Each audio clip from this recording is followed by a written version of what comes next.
اور ایسے لوگ کہتے ہیں صرف قرآن اور حدیث میں بھی بخاری کو ماننا ہے، صحیح مسلم کو ماننا ہے۔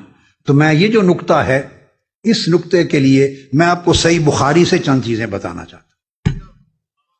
جو کہتے ہیں میں قرآن اور حدیث کو مانتا ہوں صرف، اور حدیث میں بھی صرف بخاری اور مسلم کو، اور کسی عالم کو، علماء کو، ائمہ کو، بڑوں کو نہیں ماننا، میں خود بڑا ہوں۔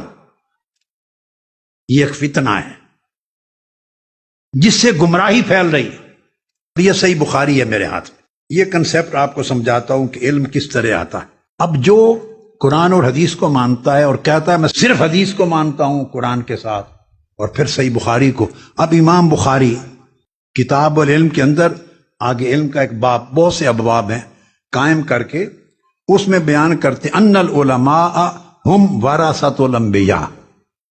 یہ امام بخاری اس حدیث کو کوٹ کر رہے ہیں کہ علماء انبیاء کے وارث ہوتے ہیں۔ تو پھر اگر ہر ایک نے قرآن کا ٹیکسٹ اور حدیث کا ٹیکسٹ پڑھ کے حجت بن جانا ہے، تو یہ کون سے علماء ہیں جو انبیاء کے وارث ہیں؟ یہ کون سے علماء ہیں جو انبیاء کے وارث ہیں؟ یہ امام بخاری بیان کر رہے ہیں، اور ہے حدیث، اس کو انہوں نے اپنے ترجمۃ الباب میں نقل کیا۔ پھر امام بخاری یہ حدیث بیان کرتے ہیں، آقا علیہ السلام فرمایا من یرد اللہ بہ خیرا یفہمہ۔ یہ صحیح بخاری نے ترجمۃ الباب میں یہ الفاظ لائے ہیں کہ اللہ پاک جس شخص سے خیر کا ارادہ جس کے ساتھ فرماتا ہے، اس کو دین کا فہم عطا کر دیتا ہے، دین کی معرفت عطا کر دیتا ہے۔ اور پھر آگے باب میں حدیث کے لفظ لائے ہیں من یرد اللہ بہ خیرا یفقہہ فی الدین۔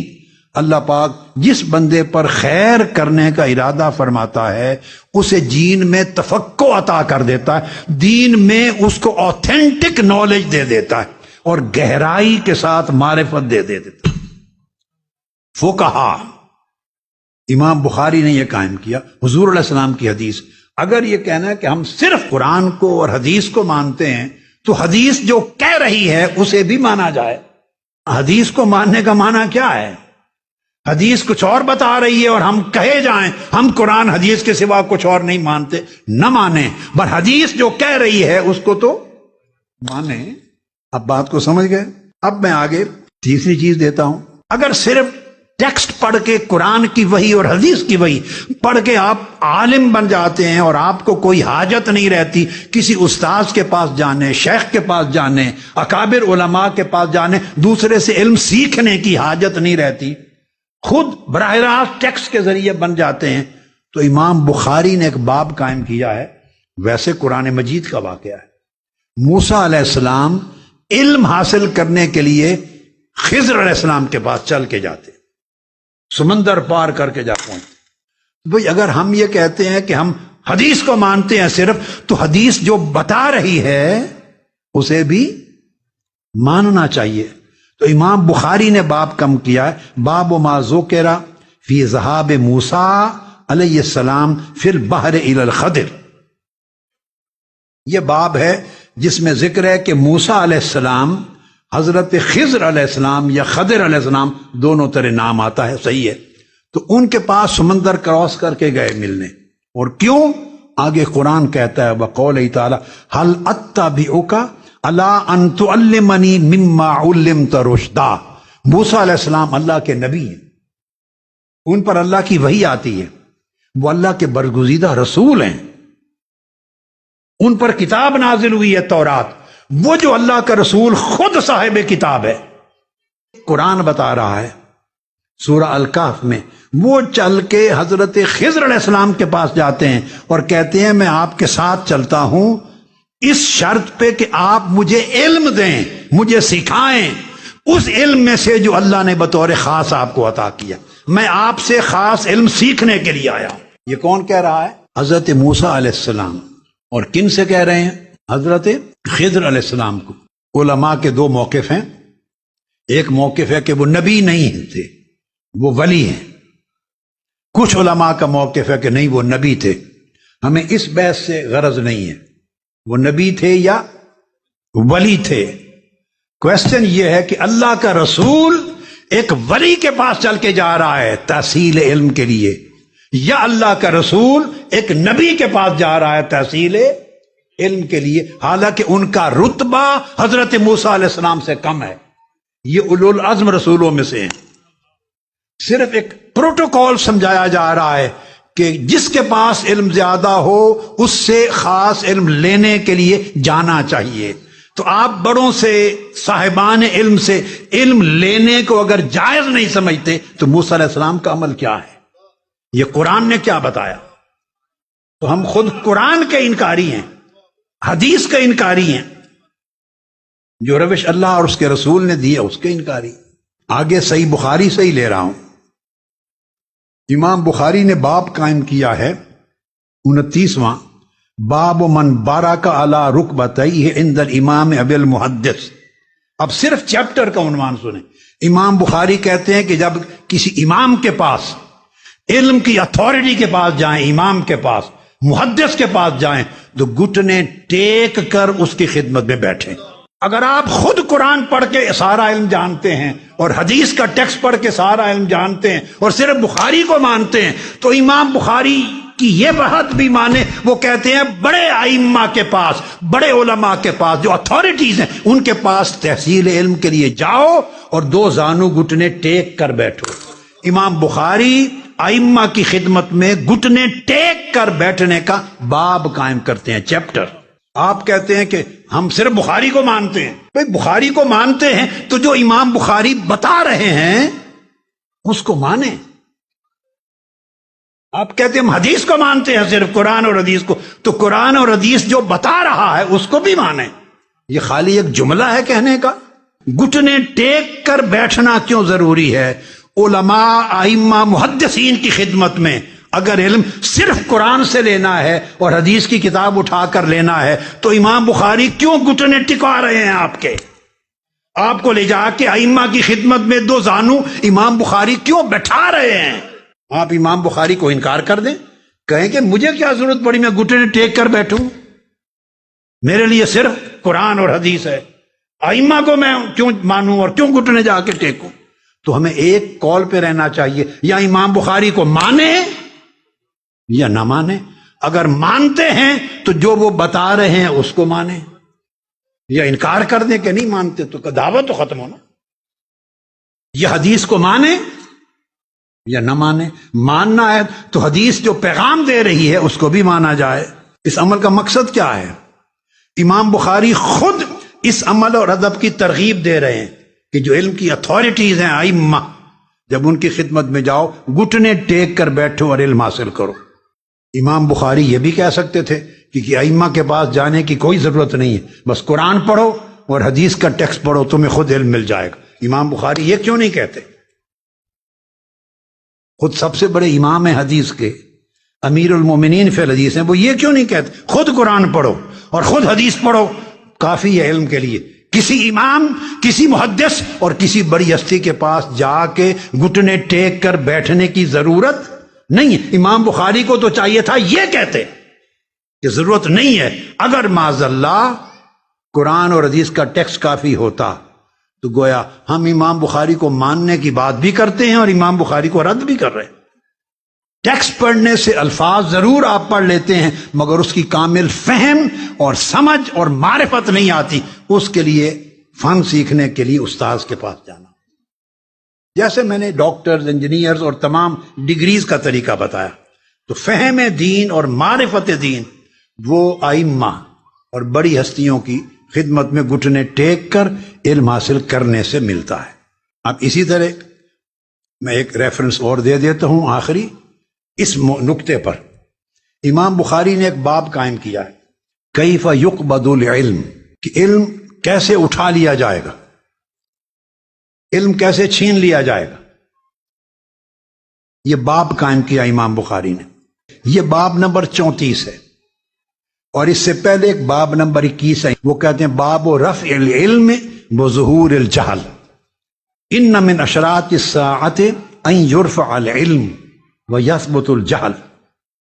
اور دوسری روایت حدیث کی لائی ہیں ان یقل العلم ویظہر الجہل، قیامت کے قریب ہونے کی علامتوں میں سے ایک یہ بھی علامت ہوگی کہ علم اٹھا لیا جائے گا اور جہالت پھیلا دی جائے گی.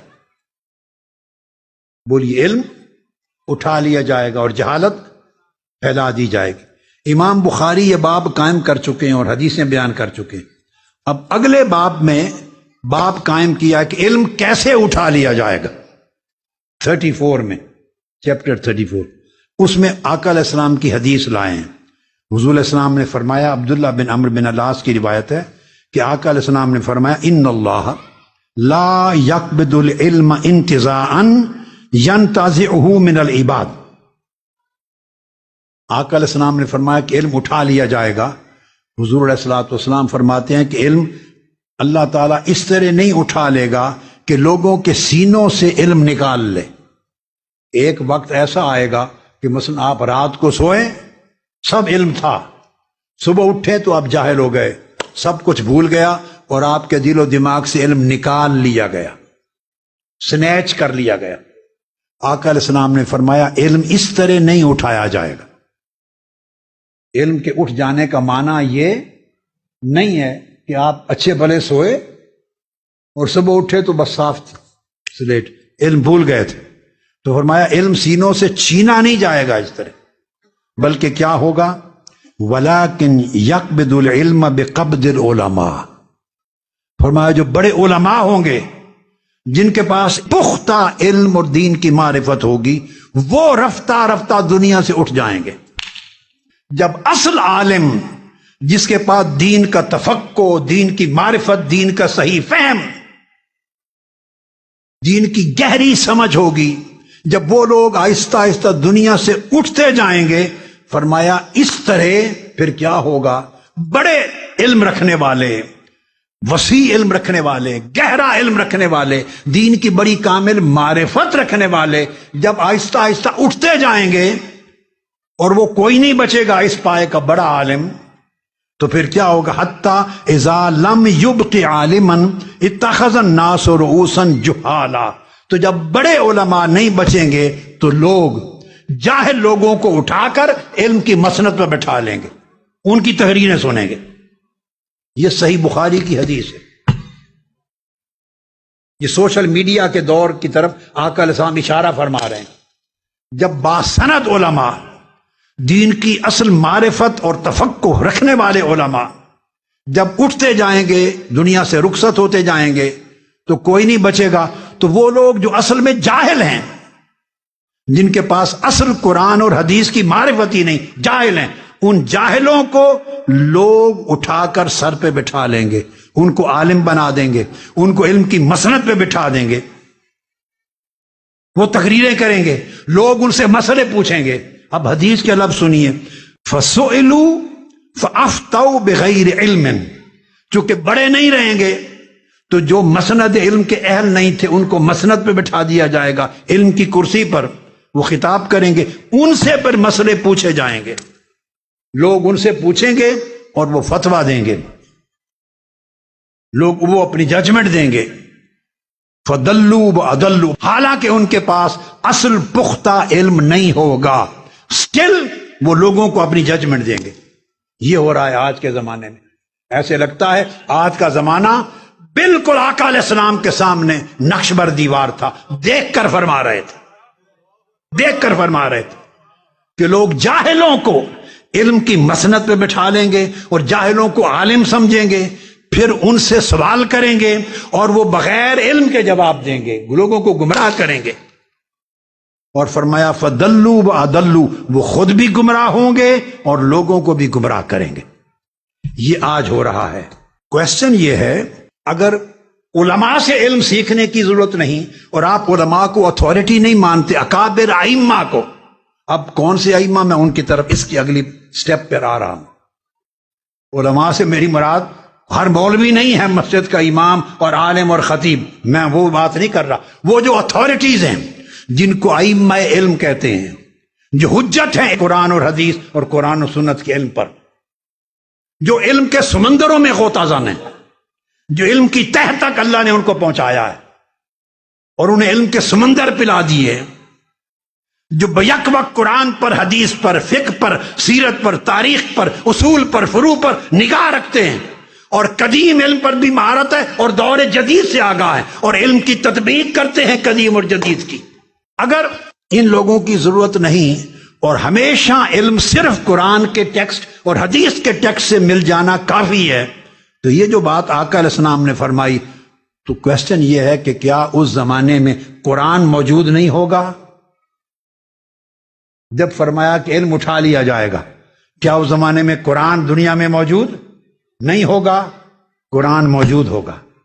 کیا حدیث نبوی موجود نہیں ہوگی؟ بولیے، موجود ہوگی۔ صحیح بخاری، صحیح مسلم، ابو داؤد، ترمذی، نسائی، یہ سب کتب موجود نہیں ہوں گی؟ یہ کتب غائب نہیں ہو جائیں گی۔ قرآن بھی موجود ہوگا، کتب حدیث بھی موجود ہوگی۔ قرآن اور حدیث کی کتب کے موجود ہونے کے باوجود آقا علیہ السلام نے فرمایا علم اٹھا لیا جائے گا۔ کیوں؟ کہ بڑے حجت علماء اٹھا لیے جائیں۔ تو اس کا مطلب یہ ہوا کہ قرآن کے ٹیکسٹ کے موجود ہونے سے اور حدیث کے ٹیکسٹ کے موجود ہونے سے علم سند کے ساتھ حاصل نہیں ہوتا۔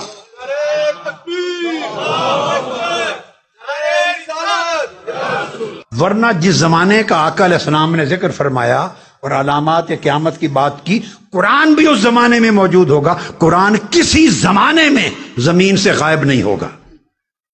انا نحن نزلنا الذکر وَإِنَّا لَهُ لَحَافِظُونَ، ہم نے اس قرآن کو، اس ذکر کو اتارا ہے اور ہم قیامت تک اس کی حفاظت کریں گے۔ قرآن قیامت تک موجود رہے گا آپ کے ہاتھوں میں۔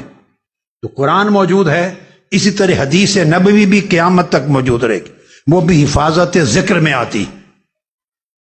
بخاری، مسلم، یہ کتب بھی موجود رہیں گی۔ تو اس زمانے میں قرآن بھی موجود ہوگا، حدیث کی کتابیں بھی موجود ہوں گی، اور یہ سب موجود ہونے کے باوجود آقا علیہ السلام نے فرمایا یقبض العلم، علم اٹھا لیا جائے گا۔ تو گویا آقا علیہ السلام نے کیٹیگوریکل یہ بات سمجھا دی کہ قرآن اور حدیث کے ٹیکسٹ ہونے کا نام علم نہیں ہے۔ قرآن بھی موجود ہوگا، کتب حدیث بھی موجود ہوں گی، مگر فرمایا ان اللہ لا یقبض العلم انتزاعا ينتزعه من العباد ولكن یقبض العلم بقبض العلماء۔ جو اتھارٹی علماء ہیں ان کے اٹھ جانے سے علم اٹھ جائے گا۔ تو قرآن بھی آپ کے پاس گھروں میں ہوگا اور کتب حدیث بھی ہوں گی، مگر علم نہیں ہوگا، کیونکہ جاہل لوگ علم کی مسند پہ بیٹھ جائیں گے، انہیں علماء سمجھا جائے، وہ اسکالر کہلائیں گے۔ جاہل لوگوں کو اسکالر سمجھا جائے گا، ان سے پوچھا جائے گا، وہ جواب دیں گے، ججمنٹ دیں گے، اور وہ خود بھی گمراہ ہوں گے، تم کو بھی گمراہ کریں گے۔ یہ آقا علیہ السلام کی حدیثیں ہیں جو میں نے صرف صحیح بخاری سے دی، اور اس سبجیکٹ پر سینکڑوں کی تعداد میں حدیث ہیں جو کتب حدیث میں موجود ہیں۔ میں نے چند نمونے صرف صحیح بخاری سے دیے تاکہ محض صحیح بخاری کا نام لینے والے احباب کو صحیح بخاری کی زبان سے بات کی سمجھ آ جائے۔